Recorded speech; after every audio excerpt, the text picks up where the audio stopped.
July 20th, 1944.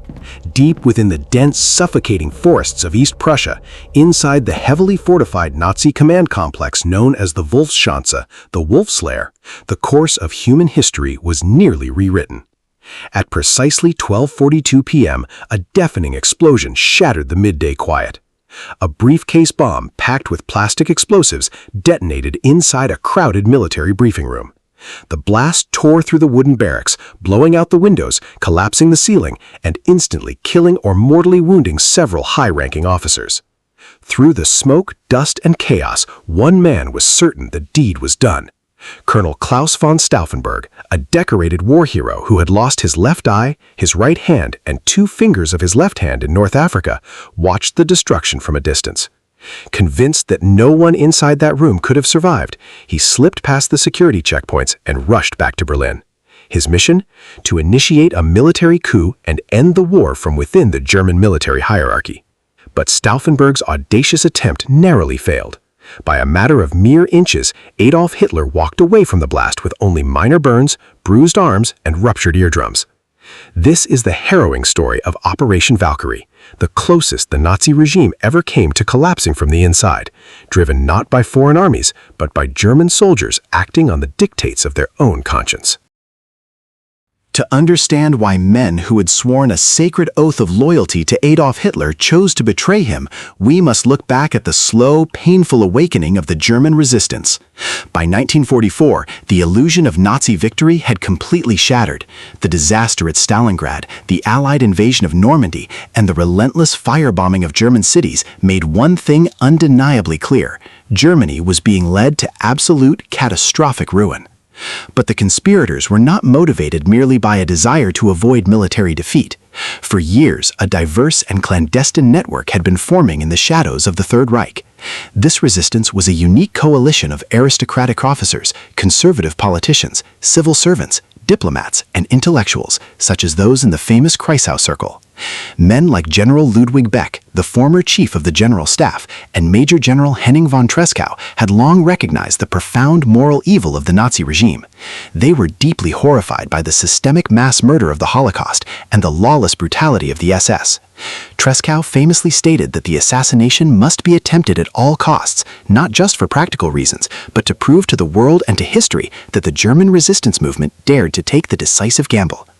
The plotters faced a monumental challenge. How do you overthrow a totalitarian police state where every citizen is encouraged to spy on their neighbor?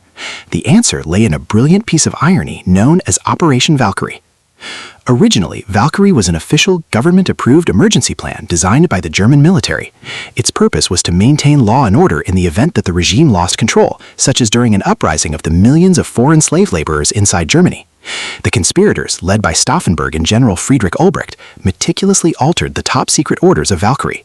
Under their hidden revisions, the moment Hitler was dead, the reserve army would be deployed not to protect the Nazi regime, but to arrest the SS, seize the Gestapo headquarters, take control of communications, and establish a new provisional government capable of negotiating peace with the Western Allies.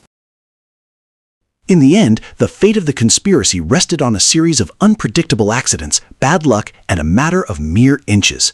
July 20th was an unusually hot and humid day. Because of the stifling heat, the military briefing was moved at the last minute from a reinforced airtight concrete bunker to a wooden conference barracks with open windows. In a concrete bunker, the pressure wave of the explosion would have been contained, magnifying the blast and ensuring no one survived. In the wooden barracks, the force of the explosion easily escaped through the open windows, drastically reducing its lethal impact. Furthermore, Stauffenberg's time to prepare the explosives was cut short. Interrupted by an impatient guard, he was only able to prime one of the 2 plastic explosive blocks he carried, cutting the bomb's destructive power in half.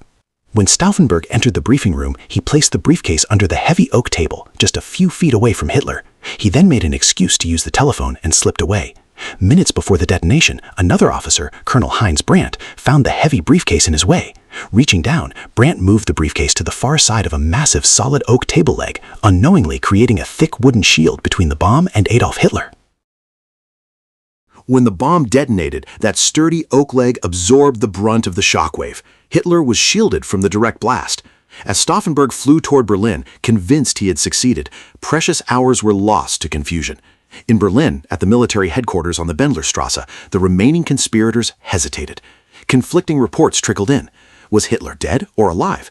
Because of this fatal hesitation, the orders for Operation Valkyrie were not issued until hours after the explosion. By the time the coup was underway, the Nazi regime was already fighting back. Joseph Goebbels, using unbroken telephone lines, managed to get Hitler on the phone with Major Otto Ernst Remer, the commander of the troops tasked with locking down Berlin. Hearing Hitler's voice alive, Remer realized he was being ordered to participate in a treasonous coup. He immediately turned his troops against the conspirator. The purge that followed was swift, merciless, and absolute. That very night, Stauffenberg, Ulbricht, and several other key leaders were lined up in the courtyard of the Bendler block and executed by a firing squad under the glare of truck headlights. Stauffenberg's final words, shouted into the night, were, "Long live our sacred Germany." But the executions in the courtyard were only the beginning. The Gestapo unraveled the wider network with brutal efficiency. Over 7,000 people were arrested, and nearly 5,000 were executed. Many were subjected to show trials in the notorious Volksgerichtshof, the People's Court, where the fanatic judge Roland Freisler humiliated them before sending them to the gallows. Some were hung with piano wire from meat hooks, their slow deaths filmed for Hitler's personal viewing. The failure of the July 20th plot was a tragedy that prolonged World War II for 9 more devastating months, costing millions more lives on the battlefield and in the concentration camps. In the immediate aftermath, Nazi propaganda painted the conspirators as a tiny clique of ambitious, unpatriotic officers who stabbed their country in the back. Yet as history turned its page, the legacy of the 20 July plot underwent a profound transformation. Today, it stands as an enduring, powerful symbol of German defiance against totalitarianism.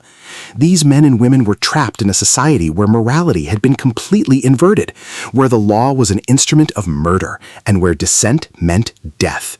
Their actions permanently shattered the myth that the entire German nation blindly followed Hitler to the end. They proved that even in the darkest depths of tyranny, the voice of human conscience cannot be entirely silenced. The story of the plotters forces us to confront uncomfortable, timeless questions about duty, loyalty, and morality.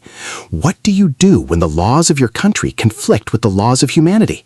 For Stauffenberg and his co-conspirators, the answer was worth sacrificing their lives. They chose treason against a dictator to save the soul of their nation.